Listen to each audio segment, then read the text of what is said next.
Today, I'm going to take you behind the scenes and show you how we create content for our clients every single week. Every business that we work with has a different message, different brand, different end client that we're building a strategy around. And I'll walk you through the mechanics of how we create content for each of the businesses that we work with. So typically all the posts will get drafted in a platform like Evernote, so the first edition.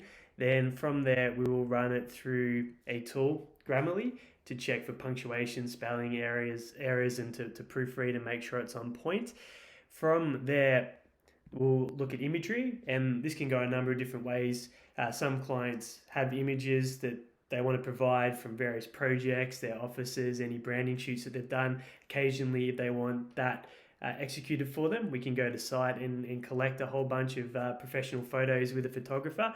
And the other option is, of course, we can source images for our clients, which we do through Canva, put them together for the relevant content pieces to go out.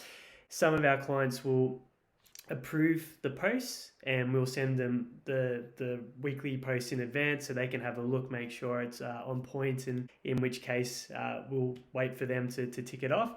And for other clients that are happy for us to go ahead and run with the process, we'll schedule them in advance on a tool called Hero Post to make sure they go out at optimal times to get the most traction, the most reach, and the most engagement based on what we've seen as the best performing times to post during the week. So the goal of content is to increase brand circulation, reach more targeted eyeballs, and ultimately to assist in the sales conversion process. When people understand how your company can solve their biggest problems, they're far more inclined to move forward with a solution than if there's nothing there to give them that trust and certainty that you're what they're looking for. So if you need any help with content and you want to grow your brand and have more of an impact, reach out. We're more than happy to help formulate a plan with you that's going to make you the go-to business in your local industry and make you stand out against the competition.